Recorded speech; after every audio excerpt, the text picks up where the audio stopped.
So we've looked at evaporation and condensation, and we're going to look at sublimation. Here's an illustration of solid water.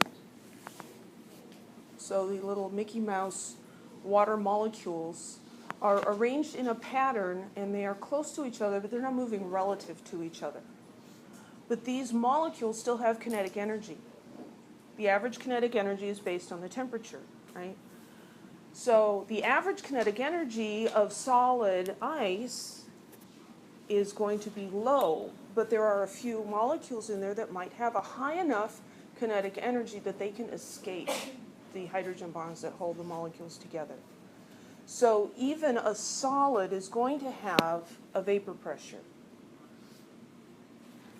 When we have this transition from a solid to a gas, skipping the liquid, that's called sublimation, and the opposite is deposition, going from a gas directly to a solid.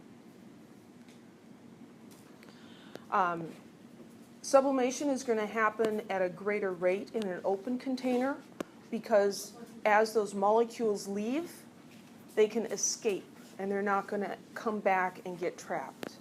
You can observe this in your freezer at home. If you leave ice cubes in there for a long time, they get smaller. And that's because some of it has sublimed. It's not going to melt in your freezer unless it's my freezer. My freezer is dead.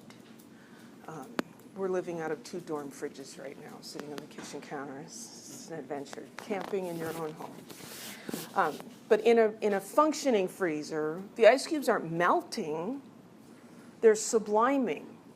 So you have the higher energy water molecules are able to escape. Where do those gas molecules go, the water molecules in the gas state? They bounce around in your freezer. They hit something cold and they're going to get stuck. And that's how you get ice building up on the sides. We call it frost, right? That also happens when you open the door and you let moist air in, and then the air, the vapor in the air, I'm doing better than yesterday. The water molecules in the air, as they cool down and run into cold surfaces, are going to condense, and that's where you get the frost, right? In a closed bag, this also happens, and we see this as ice crystals growing inside the bag. I don't know if you've ever taken out a bag of tater tots that maybe got buried in the back there, and you dump them out on the pan, and it's just all these ice crystals with the tater tots. I mean, who in their right mind would pack ice crystals in with tater tots? You don't want those wet. They weren't there when they packed them. We left it in the freezer too long, and so water sublimed out of the tater tots. And that makes the food not taste as good because it doesn't have the right moisture content anymore. It's called freezer burn.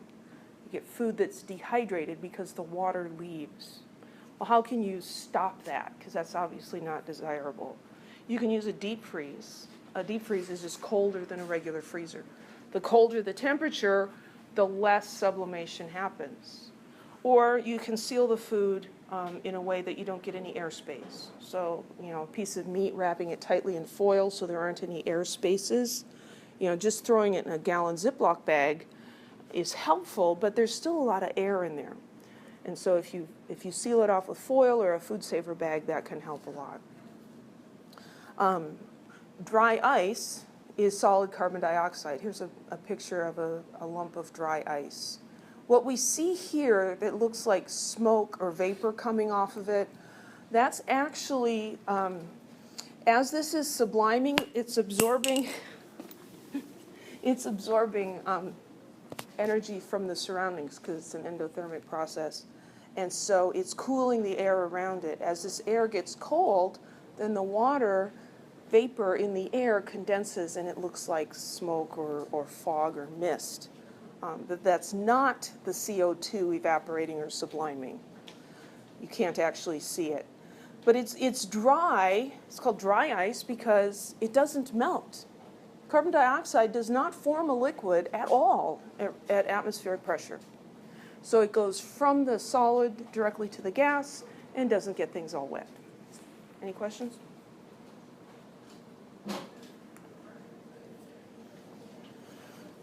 So we talked about evaporation and sublimation. We're going to talk about fusion. Fusion is melting. It's a fancy word for melting. And I remember that because I think about chocolate chips, and as you heat them up and they begin to melt, they fuse together, right? They're not individual chips anymore. So melting or fusion is going from a solid to a liquid. The opposite is freezing, going from a liquid to a solid. And so we'll see a heating curve that's similar to the one we saw for vaporization. So if you take a solid and you heat it, the temperature increases. And then once it gets to the melting point, it stays at the same temperature because all the energy that's going into it is going into melting. So, and then those, in order to remain a liquid, those particles have to have a higher kinetic energy. Once you've melted it all, then the temperature can increase. So, you know, you've got a cold drink, as long as there's some ice in it, if there's some ice left, it's about 0 degrees Celsius.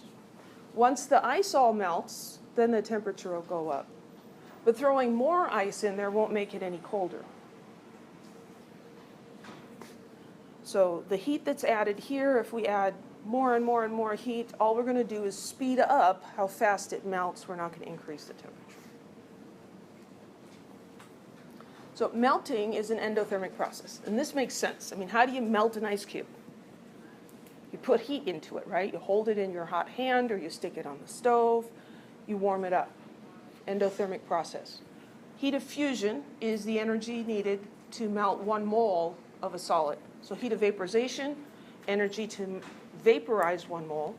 Heat of fusion, energy to melt 1 mole. So for water, take 1 mole of ice and make it into 1 mole of liquid water. The heat of fusion is 6.02 kilojoules per mole. This is always a positive number. Melting is endothermic. That means that freezing is exothermic. That is less intuitive. You don't think about something freezing as giving off energy, right? Have you ever really thought about how does something freeze? How does your freezer work? How does it make it cold? It's sucking the energy out. It's like a heat pump. It's pumping heat out of the inside of your freezer. That heat has to go somewhere. It goes outside the freezer, and that's why, you know, in the summer, if your AC isn't working, don't open the door to your freezer and expect that to cool down your kitchen, because it's cooling down the inside, but it's actually generating more heat on the outside than it's taking out of the inside.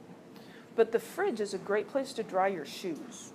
If you put your shoes on the floor in front of the refrigerator, the warm, dry air that comes blowing out will dry your shoes very nicely. But you can't let your dog pee on your shoes. That kind of defeats the purpose. And yes, that's happened. But I digress. Watering the fields. I live in Reedley, where we are surrounded by fruit trees. And a lot of those are citrus. In the winter, and we get a freeze occasionally, and that can cause a lot of problems, because when the oranges freeze, they're ruined. And you've got no crop, you've got no income, everybody's unhappy. You can protect the citrus by watering the fields. You might think, well, you get wet, you're going to be colder, right? You flood the fields, so you've got standing water out there. As the water freezes, it releases energy. As water freezes, so you look at this and think about going the other way. Take the water, cool it down, cool it down. You get to the freezing point, and the temperature's not going to drop below 0 until all of it's frozen. So the water freezing in the fields moderates the temperature. And then you put in some of the turbines, and you blow that warmer air around so the oranges at the top of the tree don't freeze. And we're just trying to keep it above 26 Fahrenheit. Water freezes at 32 Fahrenheit. And so many times just watering and blowing the air around can save the citrus crop. So chemistry saves the fruit. Heats of fusion are generally much smaller than heats of vaporization, because you don't actually have to completely overcome the intermolecular forces. You don't have to get loose of all of them, you just have to be able to swim around in the liquid. And so here we see a comparison of several different compounds. The heat of vaporization in the pink is much larger than the heat of vaporization, heat of fusion in the blue for all of these substances, and that is typical.